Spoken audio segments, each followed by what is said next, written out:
Hello, and welcome to the HR and Volunteer Management, the session on performance evaluations. I'm Nancy Medema, the Program Director for the Library Support Network at the State Library of Iowa. Over my career, I've written many evaluations for staff, as well as I've received many.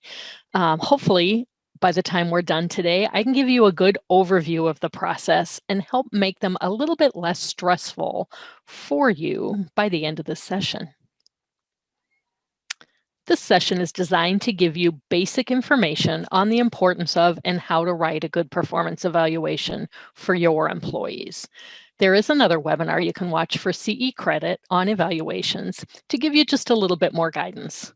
By the end of the session, you should be able to recognize the importance of providing performance evaluations to employees, use the information in completing a performance evaluation, and then be able to differentiate between a good evaluation form and a not so good evaluation form.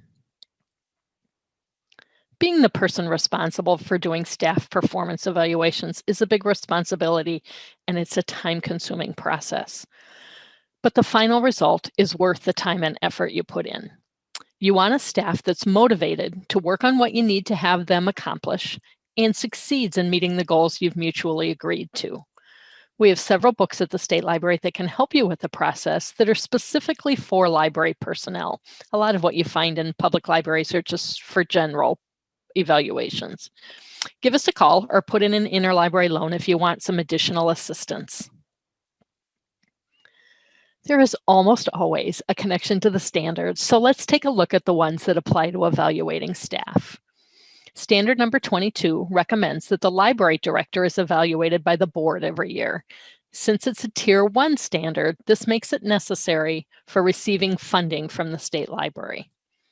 Standard 26 then deals with evaluating the rest of the employees in your library. This isn't a tiered status, so it's optional. However, I hope that by the end of this session, you realize the importance of providing your staff with evaluations. Let's start off with some of the reasons why evaluations are important, other than being tied to the standards and accreditation program. They maintain a level of service consistent with the library's mission. They recognize those employees who exceed expectations. They coach those employees who don't perform up to expectations. They provide action steps for improvement, and they provide accountability to the public you serve. In addition to or building from those listed, we should do them to acknowledge and encourage high quality performance on the job, to provide a method for open and effective communication between the supervisor and the employee. And evaluations don't reveal poor performance. You should be aware of any poor performance before you do an evaluation, but the evaluation can address poor performance with the employee. And then evaluations are often required by the city that your library is in, and they're often tied to increases in pay. It's also important that the employees know that the work they do is important and valued by their supervisors and by the library. They need to know how their position fits into the library as a whole, and evaluations and setting goals are a great way to communicate that message. Here are some additional benefits that are from the city of Flagstaff, Arizona. And I think there's some really good points on the benefits of doing an evaluation and taking the time. Inform allows the supervisor and the employee to communicate openly about the performance. However, it should happen throughout the year and not only during evaluation time. If the job isn't being done to satisfaction, then this provides a great way to discuss and determine ways to improve performance, but again, shouldn't only be just a once-a-year conversation. Setting goals. The supervisor and the employees, in theory, set mutually agreed upon goals for the coming year prior to, you do your evaluation, you set goals for next year, you do that evaluation in a year. The goals should be realistic, measurable, and obtainable within 6 months to a year. You don't want long-term goals.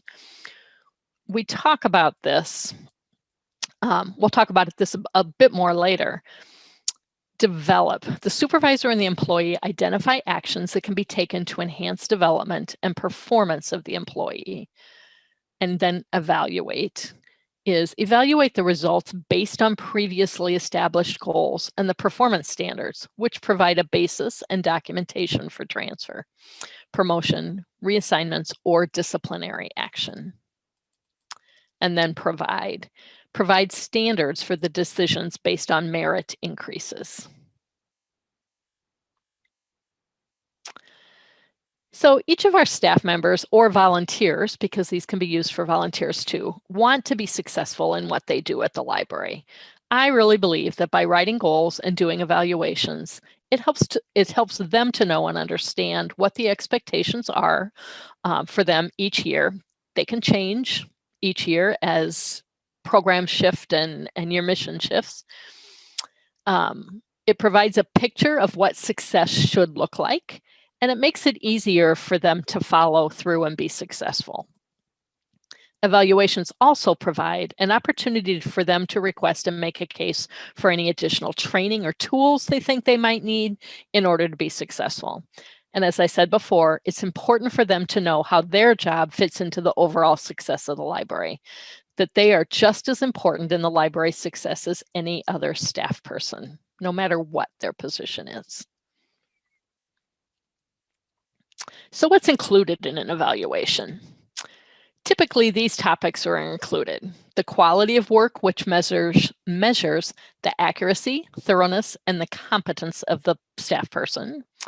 The quantity of work, which measures the productivity level, the ability to use time management well, the ability to meet deadlines, that type of thing.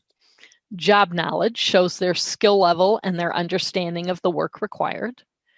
Working relationships refers to their ability to work with others, work as part of a team, their communication skills, and things of that nature.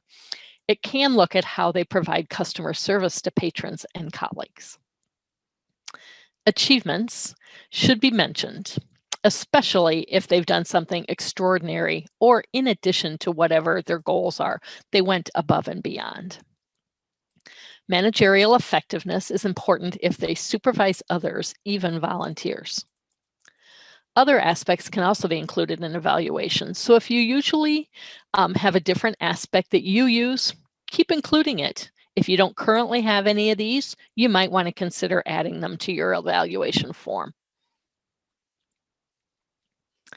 When you're filling out the evaluation form, you want to be particularly mindful to be objective and accurate. This is easier said than done sometimes. You shouldn't evaluate on attitudes that may be interpreted subjectively. You want to have facts and notes that you can refer back to from throughout the year or whatever time period you're covering, so that you can remember and can fairly judge the employee's effort to accomplish the expected level of service. There's some cautions that we'll discuss in a bit that can cause us to be biased in our observations. Having a method or form to comment on successful activities and examples, as well as what might need improvement, provides some good feedback to the employee. The most important thing to remember is to use facts and be objective in doing this. Don't provide your conclusions, opinions, or guesses about their motivation. You want to pay attention to the behaviors that the employee exhibits. Emphasis should be placed on the practical as opposed to the theoretical view of what library service should be. And again, this is where clearly identifying expectations and criteria for meeting those expectations help in reviewing the type of work that's being done. The employee also needs to have a chance to exhibit that they are doing what is expected of them.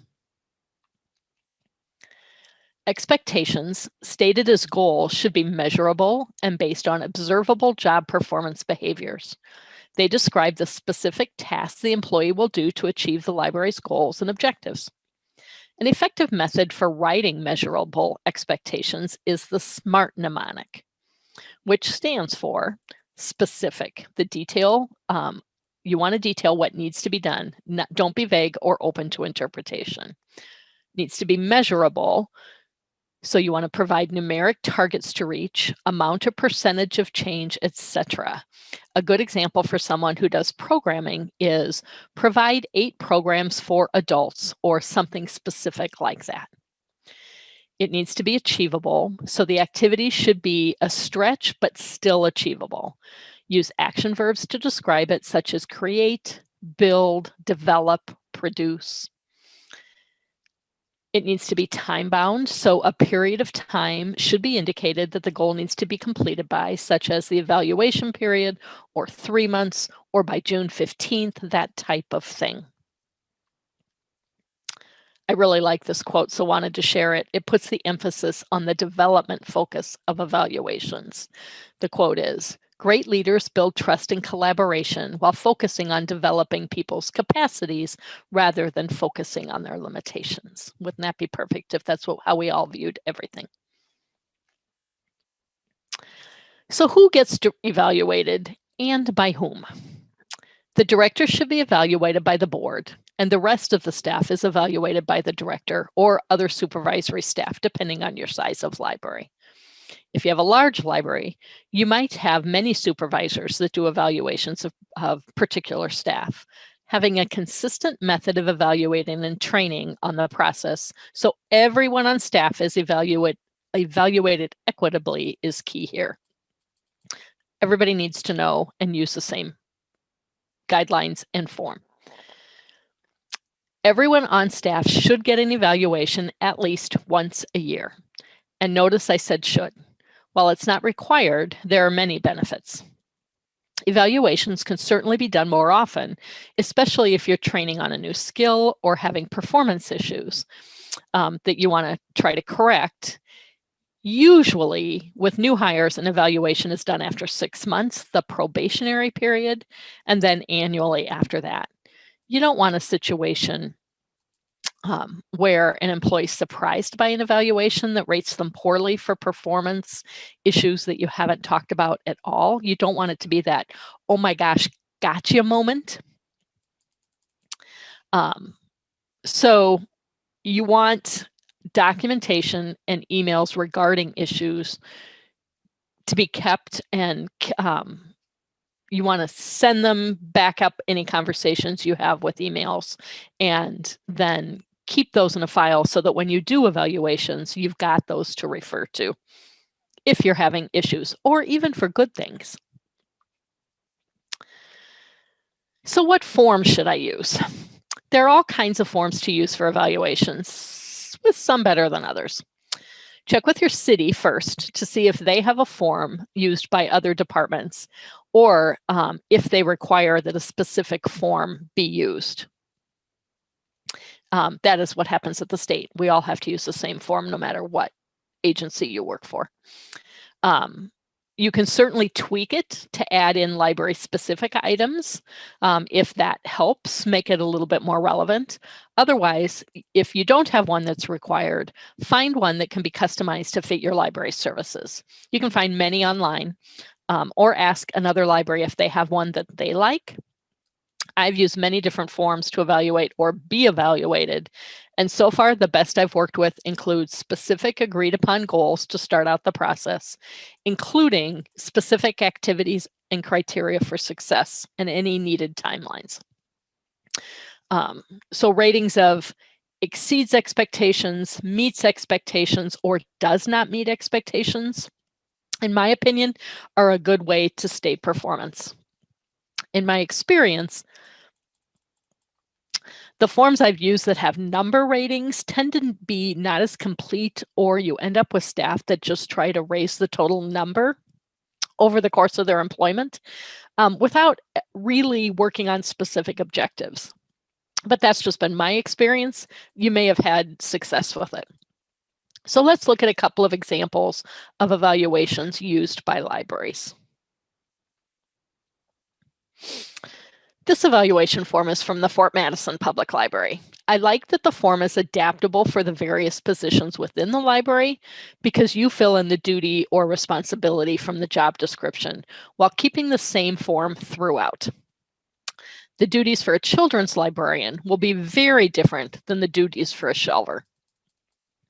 I also like that it provides a way to state what the work standard should be. It also has both sections for the supervisor and the employee to fill out, and a section for signatures and dates.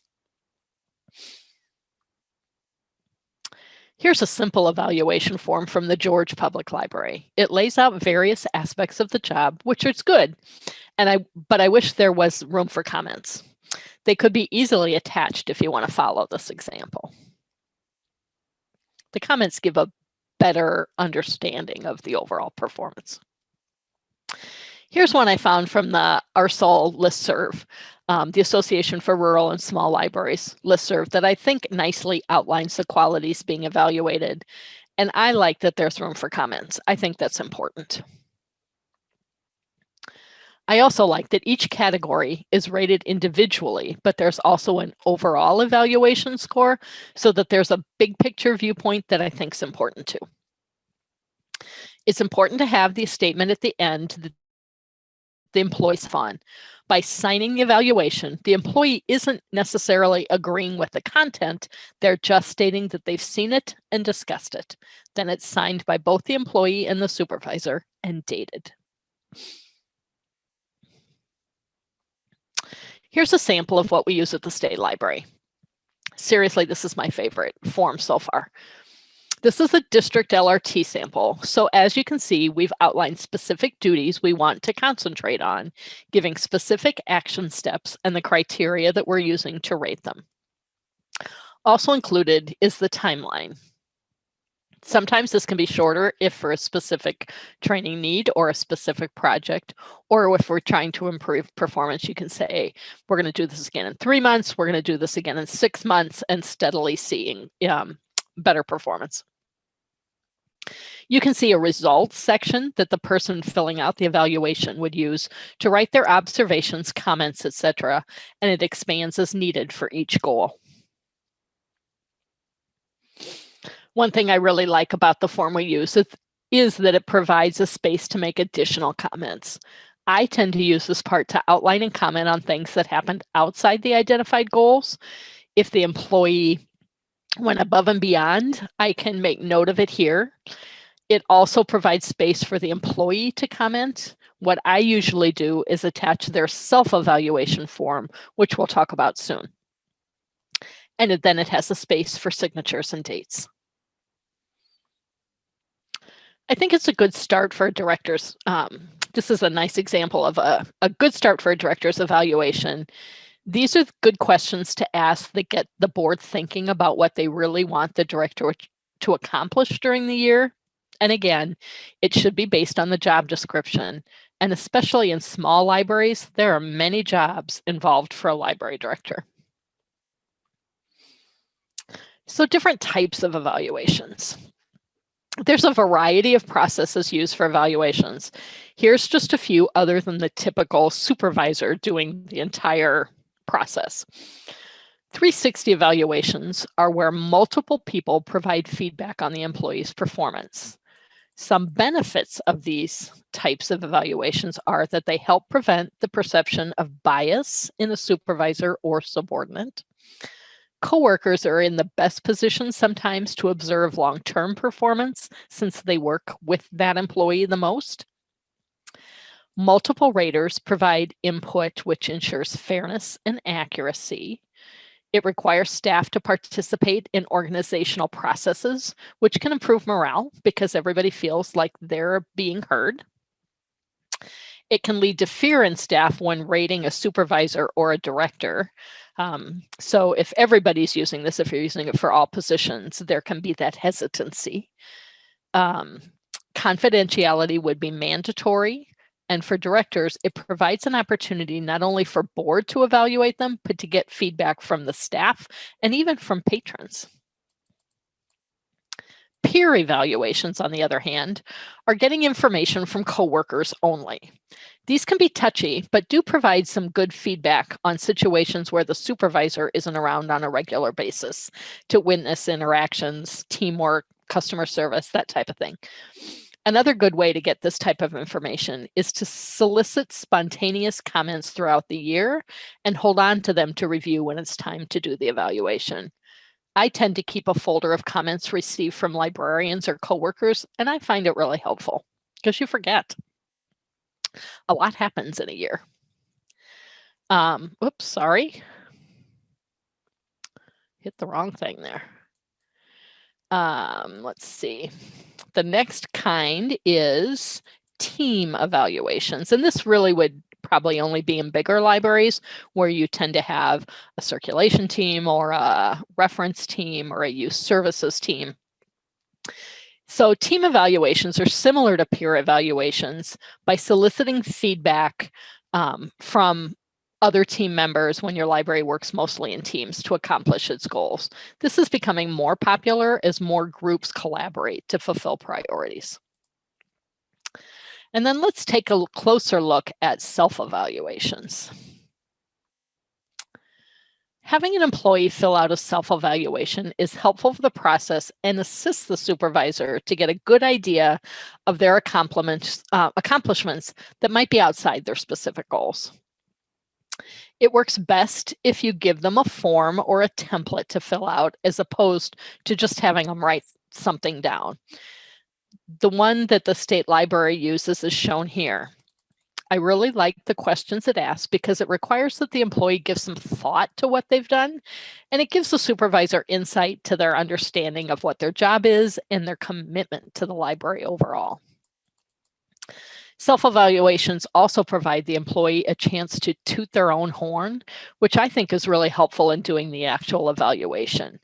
Those of us filling out evaluations don't always have the luxury of working side by side with each of our employees at all times. Many of mine are across the state. There will be things that happen that we're going to miss. And so this kind of form provides us an opportunity to remind us what has happened. And it's from their perspective, which can be really important. They may view something totally different than the way you're viewing it. And that's good information to have when you're doing a job evaluation. I also ask for any additional info, such as training they've attended, involvement in team projects, that kind of thing. Doing this also gives the opportunity to provide reinforcement of positive actions, as well as helping to determine if their job has changed significantly during that past year. If so, the job description probably needs to be updated and the goals for next year need to be revised. I have employees who fill these out with lots of information, and I have ones who give me very minimal information. Obviously, the ones with lots of information are more helpful. The evaluation cycle. This is a recommended method for evaluating staff. You might have a different method, and if that works for you, great. If you think you need to make changes, you might consider this way or adding some of these elements. I think it works best, but you need to do what's right for your library.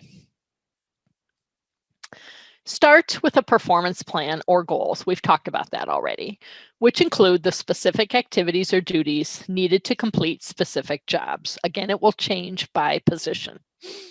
It could also include special projects you want completed or something along that line. This is a great way to lay out the expectations for the coming year, and it's also a terrific time to review your job description. Have duties changed? Have new duties been added? Are there new expectations due to new technology or programming that you've undertaken, grants you've taken on, that type of thing? You can list acceptable ranges of behavior, activities, or events.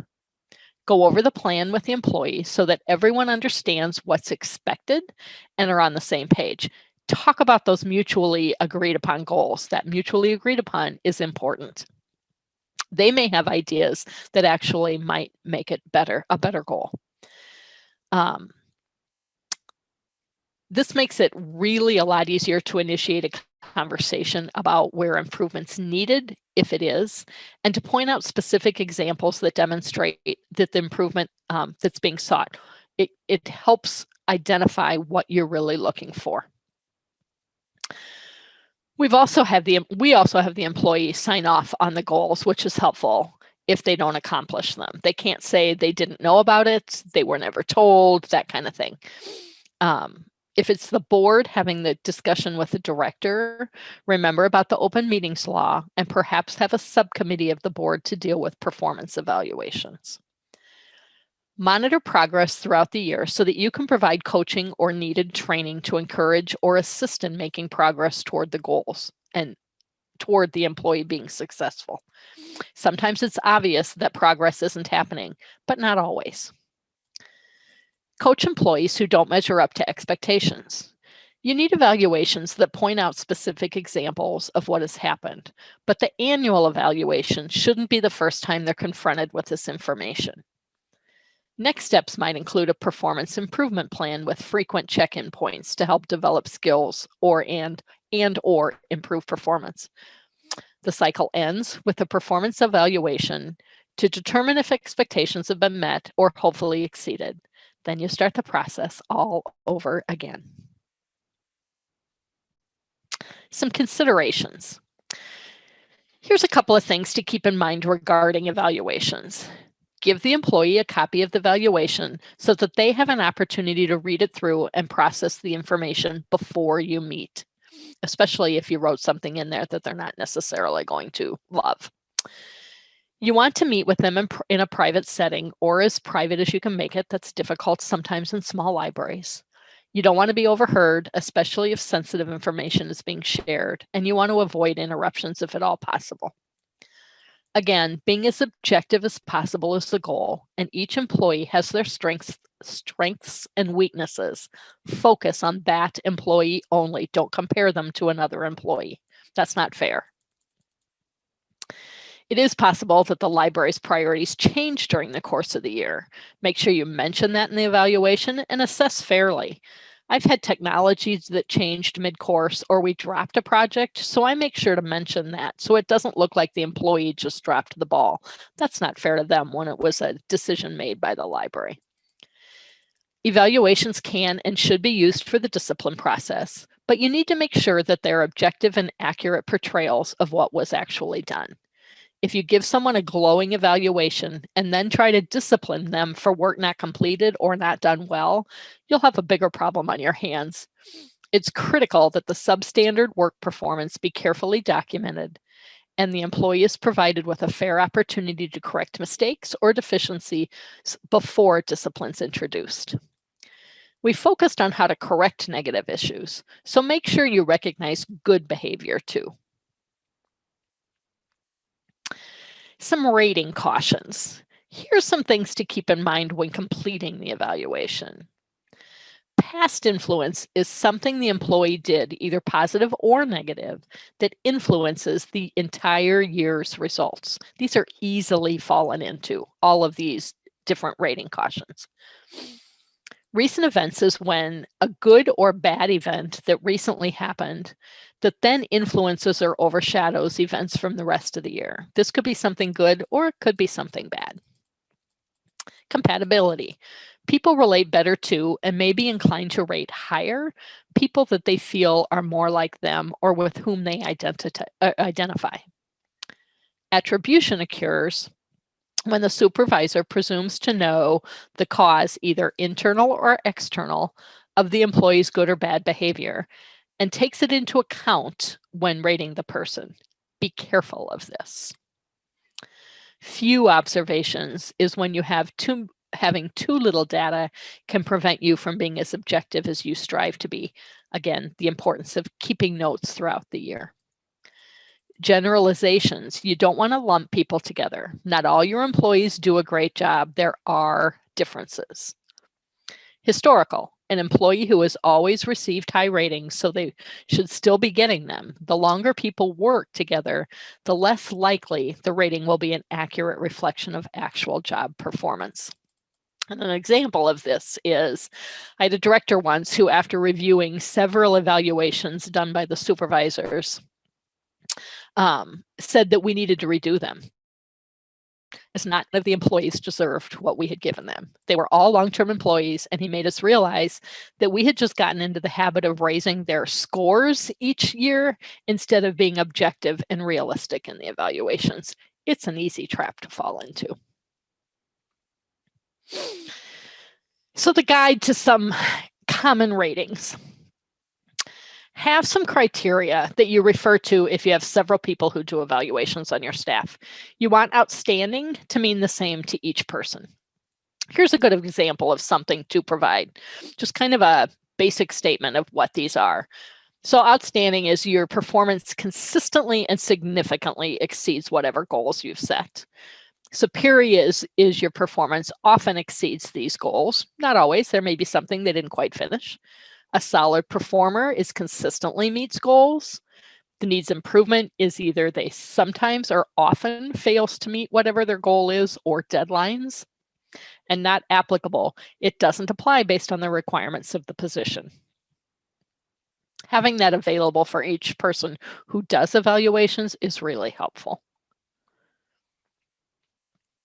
Remember that there's a big difference between what's needed in a small library as opposed to a larger library. And if you feel overwhelmed, remember there are other librarians and your state library consultants who you can ask for help. So that's it for this session on performance evaluations. Thanks for joining in today.